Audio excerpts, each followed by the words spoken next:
Christine Leduc, je suis vice-présidente du conseil d'administration de l'université Paris 1 Panthéon-Sorbonne. Je représente aujourd'hui le président Haddad ainsi que le vice-président Pierre Bonin qui aurait aimé être là pour procéder à ces quelques mots d'accueil, mais qui, des raisons d'organisation de cours qui sont un peu perturbées et des rattrapages, n'ont pas pu être présents.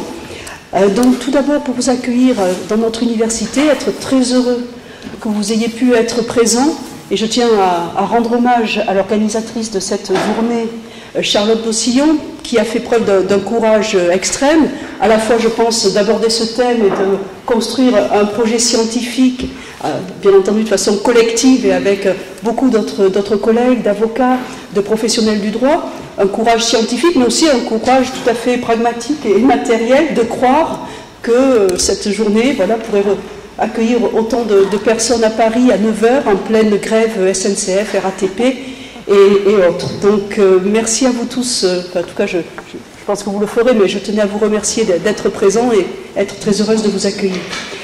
L'université Paris 1 Panthéon-Sorbonne est également particulièrement soucieuse d'accompagner la recherche, particulièrement les projets de politique scientifique qui sont à la fois en émergence, innovants, pluridisciplinaires et à caractère international, dont l'objet d'étude est à caractère international. Et le projet Comply est au fond emblématique de cette politique scientifique que le Conseil de la recherche souhaite soutenir. Alors en émergence bien sûr, puisque vous allez, je crois, étudier l'ensemble des questions relatives aux relations internationales et particulièrement la question des sanctions unilatérales et extraterritoriales qui ont une importance considérable et qui sont particulièrement d'actualité. On vient d'échanger sur un sujet, notamment la question par exemple des banques françaises qui veulent développer une activité avec l'Iran, parce que c'est un sujet qui a pu m'intéresser, au fond qui n'a jamais fait l'objet d'études systématiques, ce qui est peut-être paradoxal, ou c'est la nouveauté du sujet qui a produit cet effet. C'est aussi un projet tout à fait innovant et pluridisciplinaire. Pluridisciplinaire, je crois que à la fois les sciences juridiques sont représentées aujourd'hui, mais aussi les sciences politiques et la sociologie du droit. C'est aussi la perception, peut-être, que l'on peut avoir de ces sanctions et de leurs effets, qui est particulièrement intéressante. Enfin, bien entendu, un aspect international, puisque des chercheurs internationaux sont présents, participent, travaillent en Chine, en Afrique du Sud, aux États-Unis, en Suisse, aux Pays-Bas et en Belgique, ou encore au Royaume-Uni sur ces sujets dans le cadre de ce projet. Donc cela s'inscrit vraiment particulièrement bien dans la politique scientifique que l'Université Paris 1 souhaite développer. L'autre aspect aussi auquel nous sommes très attachés, c'est de développer des projets en association. Pas des projets solitaires, mais en association avec différentes autres universités aussi françaises. Et voilà, Charlotte Bossillon permet ce trait d'union, notamment entre Paris 1 et l'Université de Lille, l'IREDIES, bien entendu, l'Institut de recherche et d'études en droit international et européen de la Sorbonne, unité de recherche de Paris 1, mais également le CRDP de Lille, Lille 2 maintenant, l'Université de Lille, auquel dorénavant vous êtes rattachés et qui peut bénéficier de toute votre présence depuis peu, je crois. Voilà, mais voilà, je suis très heureuse que vous ayez pu intégrer cette belle université. Alors le projet Comply est enfin aussi la fédération d'un réseau d'universitaires, de praticiens qui sont particulièrement implantés ou en tout cas intéressés par la question des sanctions internationales et de la compliance. Cela transcende bien entendu les distinctions droit public, droit privé qui, quelque part, dans ce domaine-là, mais dans d'autres domaines aussi, et peut-être et sans doute même une distinction traditionnelle, mais sans doute assez dépassée. Une approche bien entendu transversale, praticien de droit public, praticien de droit privé. Et également, bien entendu, la question sans doute de pouvoir arriver à développer un dialogue pluridisciplinaire, un peu synergique, constructif, et qui permettra, j'espère, d'aboutir aussi à des résultats pratiques, parce que c'est ce qui intéresse les praticiens, ce qui intéresse sans doute aussi les gouvernements, c'est d'avoir des solutions pratiques à l'existence de ces sanctions unilatérales et extraterritoriales qui vont à l'encontre sans doute du monde multipolaire que l'on souhaitait construire, ou en tout cas qui a subsisté dans l'après-guerre, ou en tout cas après la chute du mur de Berlin. Donc voilà, c'est quelques mots d'introduction avec des pistes magnifiques de recherche. Et je suis très heureuse que vous puissiez développer ces pistes au sein de notre université. Merci beaucoup. Merci beaucoup, Madame la Vice-présidente, chère Catherine, pour votre disponibilité et votre soutien, qui est très important, bien sûr, pour ce projet.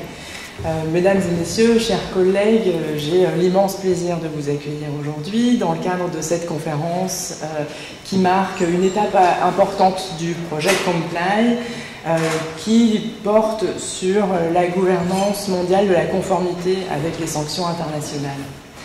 Je souhaite commencer par exprimer un certain nombre de remerciements à l'Université Paris 1, tout d'abord, qui est un soutien très important de ce projet depuis 2018 et qui nous accueille aujourd'hui et demain dans ses murs, ce dont je suis bien sûr très reconnaissante.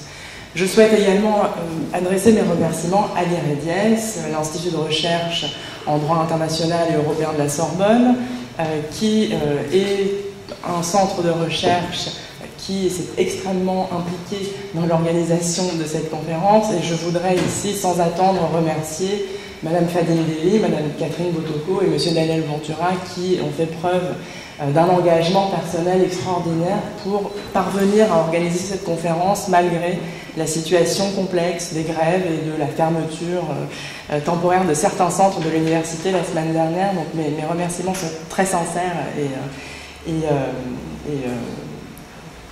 on aura l'occasion de voir le travail important que vous avez accompli pour cela.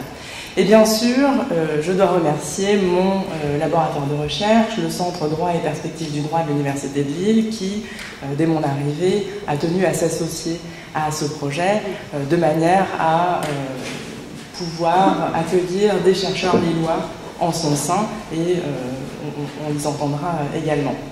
Alors je voudrais évidemment remercier les intervenants de ce colloque qui viennent pour la plupart de très loin, qui ont rencontré parfois des difficultés substantielles pour parvenir jusqu'à Paris, et je leur suis évidemment très, très reconnaissante des efforts qu'ils ont fournis pour être là et pour pouvoir participer à nos débats aujourd'hui et demain.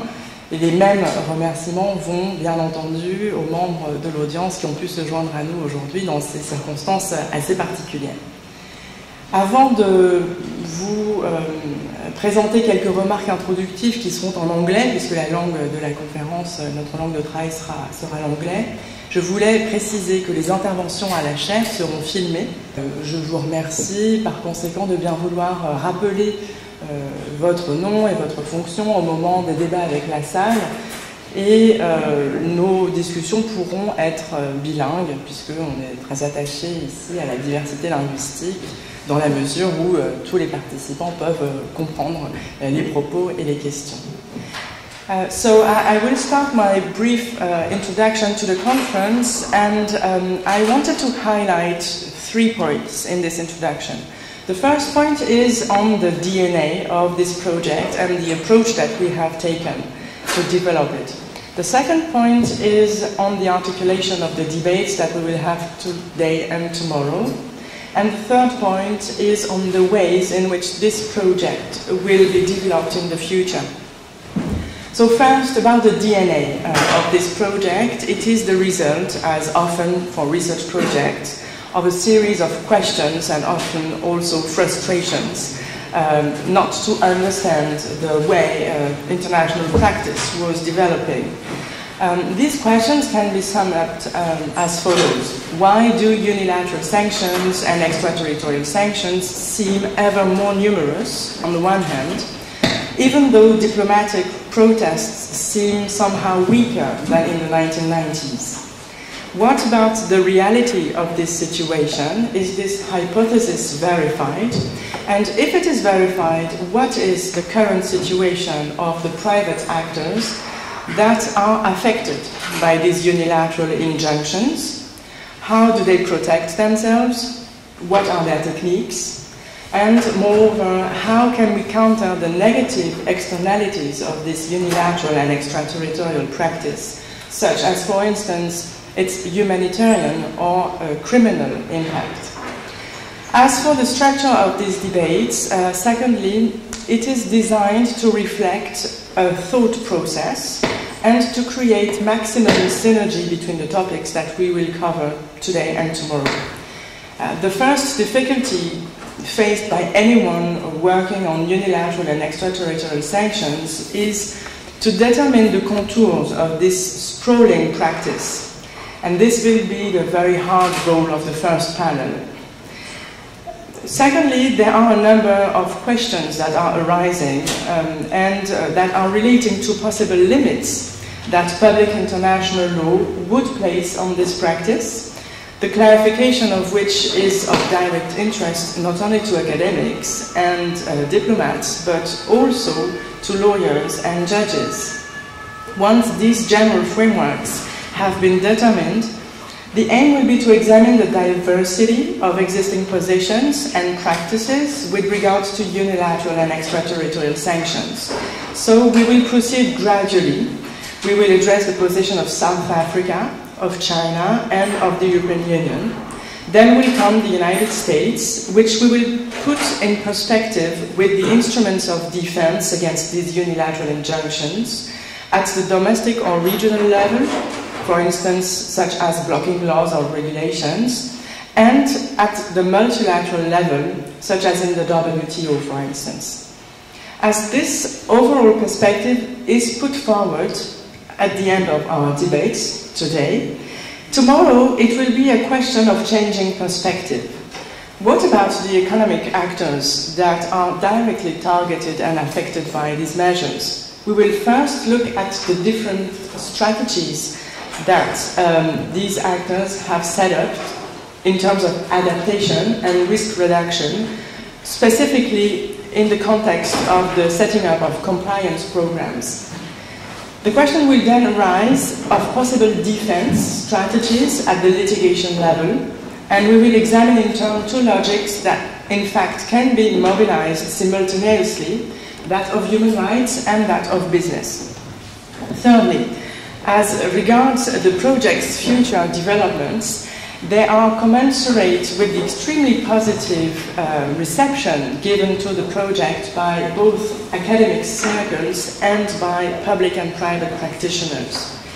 So I'm very glad to announce that we will be in a position to publish the first collective reference book in the form of a research handbook on unilateral and extraterritorial sanctions with the British publisher Edward Elgar next year. And the project will not stop with this publication, and we are particularly interested in building a network of academics and practitioners that are specifically interested in these questions. And I hope this conference will be the opportunity to consolidate the cooperations that already exist and to set up new cooperations that will be fruitful for the future. I thank you all very much for your valuable contributions to today's and tomorrow's debates, and I suggest we get started with the first panelists. Thank you very much.